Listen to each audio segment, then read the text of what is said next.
Hey guys, it's Ed from LUCIDPIXUL, and today Apple announced the new M4 iPad Pro with new Apple Magic Keyboard for the iPad Pro, as well as a new iPad Pencil, or Apple Pencil Pro. So they've announced three new products.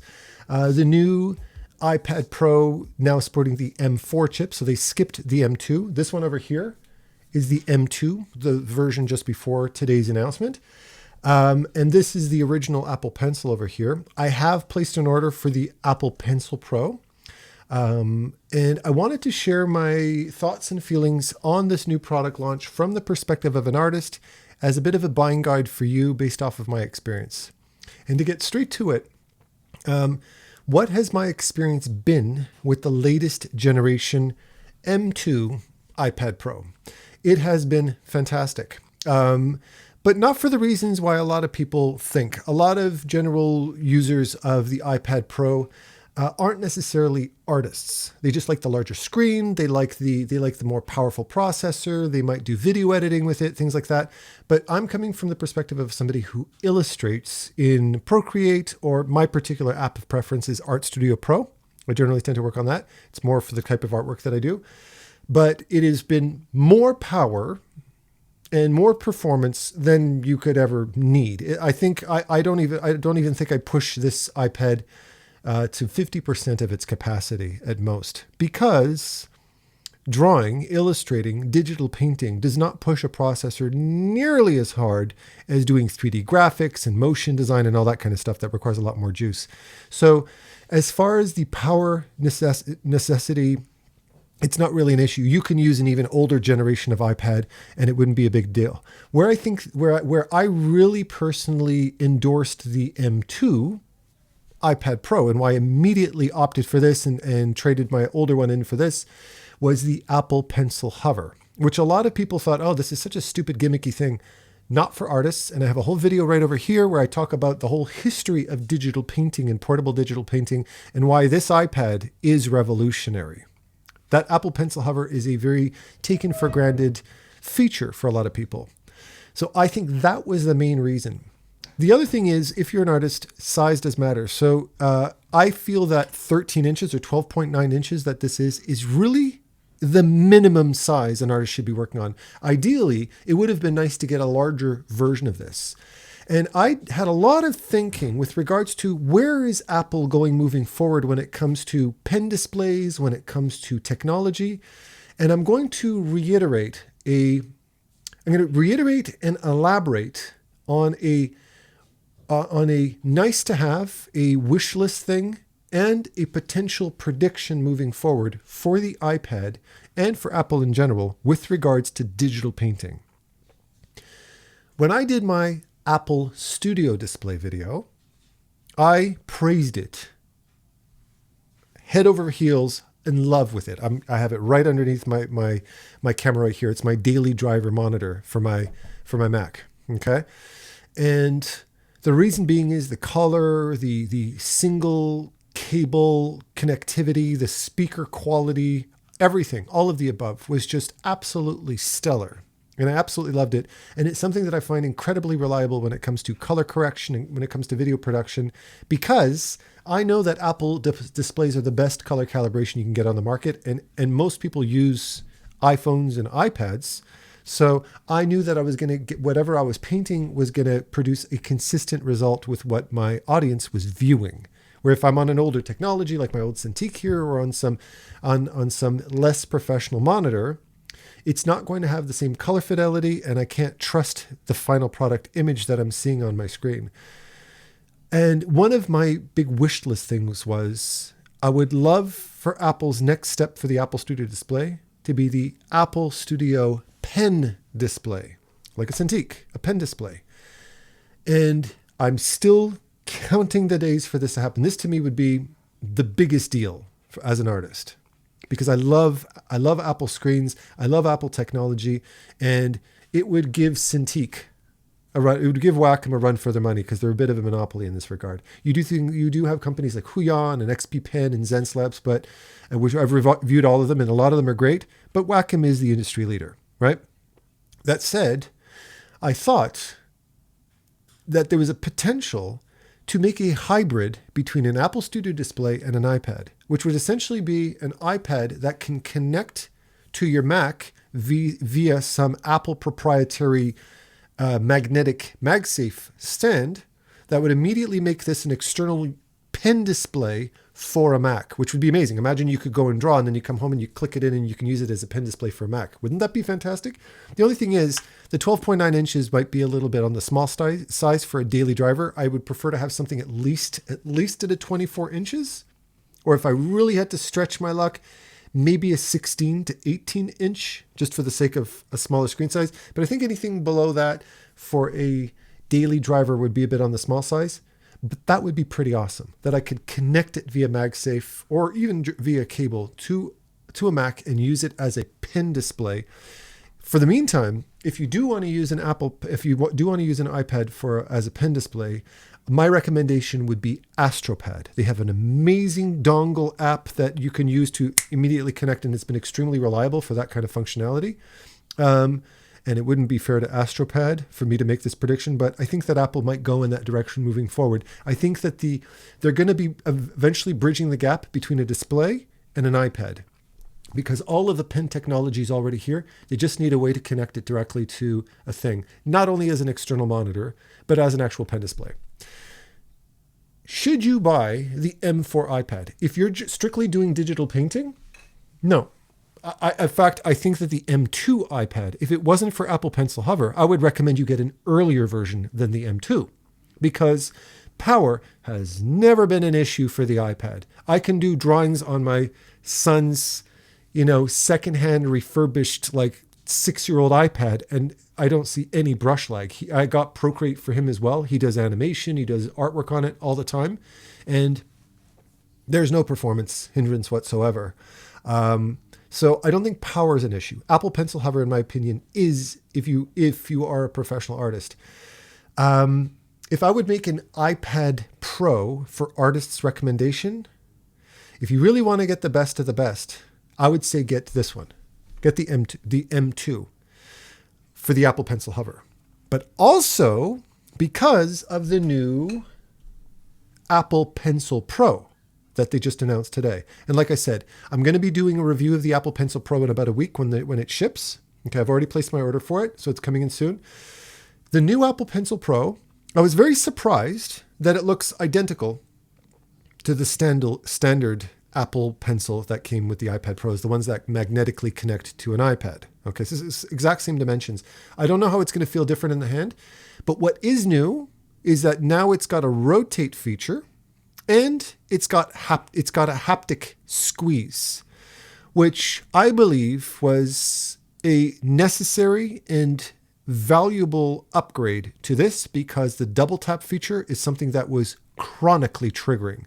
And there's two reasons why I use a pen grip. One is for better grip, for more ergonomic grip in the hand. But second is it blocks the double tap feature, because as you're sitting there, if I adjust my fingers, it was constantly opening up menus or causing things to glitch out and just drove me absolutely nuts.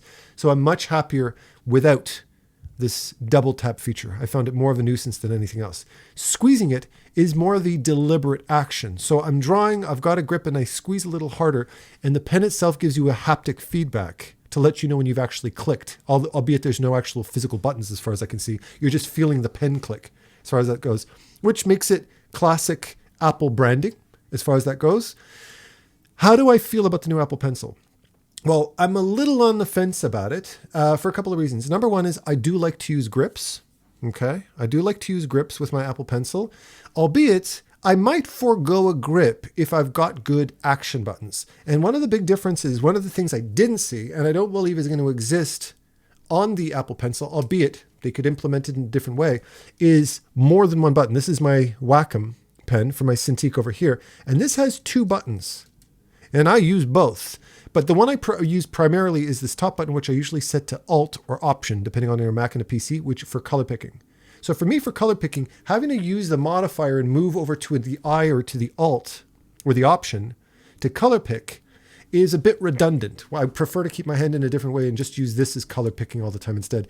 So having a physical clickable action button on the Apple Pencil, not a double tappable one that can be actuated by accident, I feel is going to be a nice implementation. I think that it would have been nicer to have 2 buttons instead of 1 so that I can get more than 1 action. In fact, the new Wacom pens have 3 buttons now.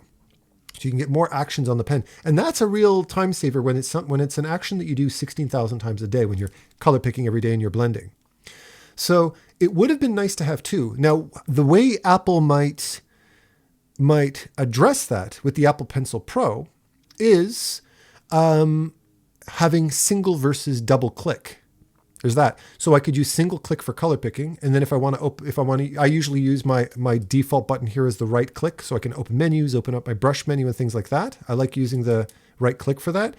A double click would be fine for that. So double click for the menus and for transform options and things like that, things you might use a right click for. And I use the default single click for that. If they have a single and double click, that might be really, really cool. In fact, I think most pens should have that feature. I think that would be very easy to implement that into the software.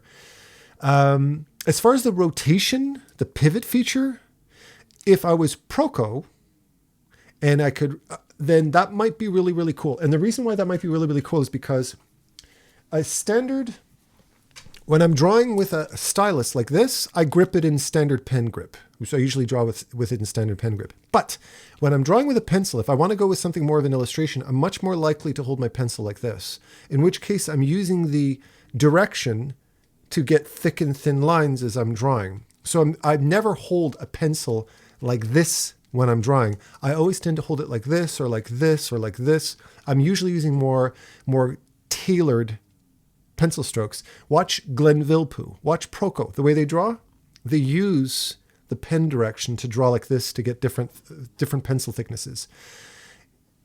In that case, having the rotation feature really bridges that gap between digital and traditional pencil that much more. And if you really want to test it out, when the Apple Pencil comes out, if you really want to test out that feature, I recommend trying out the iPad app Infinite Painter, which has got one of the best brush engines on. It's one of the most gorgeous apps for the iPad for drawing. And it looks to me like they actually collaborated with Proco because there's an actual Proco pencil in Infinite Painter. So they must have collaborated with Proco to get his name on that pencil. And it's a really, really freaking nice pencil on top of it. With this pen, you can't hold it like a traditional pencil because the thickness of that tip, as soon as I go down on the side, I'm now lifting the tip off of the display, and it no longer functions as a pencil. It doesn't pick up anymore. Where with the Apple Pencil, due to the thinness of that design, when I'm drawing sideways, I can use this like a traditional pencil a lot more. So adding that rotation functionality for somebody who's very accustomed to traditional line drawing with graphite pencils or something like that, or with charcoal, you might really, really like that feature. In my case, it's not something I use a lot. It's not something I'd get as much use out of, but you might really love it if you're coming from a traditional background. I think that might be a really big game changer. What I would have liked, I think ideally, if in best case scenario, if I was at Apple headquarters and they were saying, Adam, I want you to help us design the ultimate Apple Pencil Pro, I would make 2. I would make the traditional Apple Pencil Pro and I'd make the Digital Painter's Apple Pencil Pro. Meaning I'd want one with a thicker grip with actual analog buttons, or at least haptic buttons that feel like you're actually clicking something, that they don't just feel, it's not just this empty surface you're pressing down on. Not that I think that's the end of the world, but something that had a little bit more of an ergonomic grip with two actionable buttons on it, or 3, why the hell not? And then another one that was thinner that had the rotation feature, because this would be more for people who came from a traditional background. Albeit now we're starting to split up the demographic of buyers, and you'd have successful and less successful pencils to draw with. You'd kind of be splitting up the market. It's better to make one that's more generally compatible. So I do understand Apple's decisions in that regard. Now, last but not least is I went online, and when I made that purchase for the Apple Pencil Pro, I double checked for compatibility, and I can confirm that the Apple Pencil Pro is compatible with the M2 and M4 iPad Pro. So if you have the last generation M2 Apple Pencil, iPad Pro, then the Apple Pencil Pro is going to be compatible with it. They just need a pen display, an iPad that has Apple Pencil Hover integration into the chip itself. Okay. However, I've got a real head scratcher here because they also just announced the iPad Air, which has the M2 chip. This has the M2 chip. 12.9 inches. They've just announced a new 12.9 inch iPad Air. This is a 12.9 inch iPad Air. It supports Apple Pencil Hover. This supports Apple Pencil Hover. Am I missing something here? But does it sound to me like the new 12.9 inch M2 iPad Air that supports Apple Pencil Hover, a rebranded M2 iPad Pro? Because it basically has all the capabilities that this does. In which case, if it's just a question of slightly diminished power because the iPad Pro has the M4 processor that's more beefy, I don't recommend you get the M2 iPad Pro. I recommend you get the M2 iPad Air because you're not going to need more power. You're not doing 3D graphics. You're not doing motion graphics. You don't need that beefy M4 processor. All you need, M2 is double what you need to do any kind of painting app as far as that's concerned. And it's going to be, will it be compatible with the Apple Pencil Pro? I believe possibly. I think it is. It's going to be compatible with the Apple Pencil Pro. But even if it's not, who cares? This Apple Pencil is more than sufficient. You don't need the rotation and you don't need that button feature. Just use your keyboard shortcuts instead. So my recommendation is if you have a little bit more money and you need a little bit more processing power, get the M2 iPad Pro. Otherwise, don't get the iPad Pro. Get the M2 iPad Air at 12.9 inches or 11, whichever your preference. I recommend 12.9. And as far as the Apple Pencil Pro is concerned, it has some nice features. It's a bit situational. I'm going to let you know what I feel if I'm going to give you my real hands-on experience with it in about a week when it's launched. I'm going to give you an update on that, so stay tuned for that. But it's not a necessity. You don't need it to draw better. I think that the Apple Pencil, as it already stands, without the rotation feature, is a perfectly good pencil, and it works absolutely fantastic. And because I'm not foregoing a click feature that I'm not a big fan of, I'm a lot more inclined to just put a grip on it and get a more ergonomic grip anyways. So there's that. So that's my final word for now, but but give me a week and I'll let you know what I think of how this whole package works once I've had a chance to test it out with the Apple Pencil Pro. All right. So thank you for listening and happy shopping. Take care.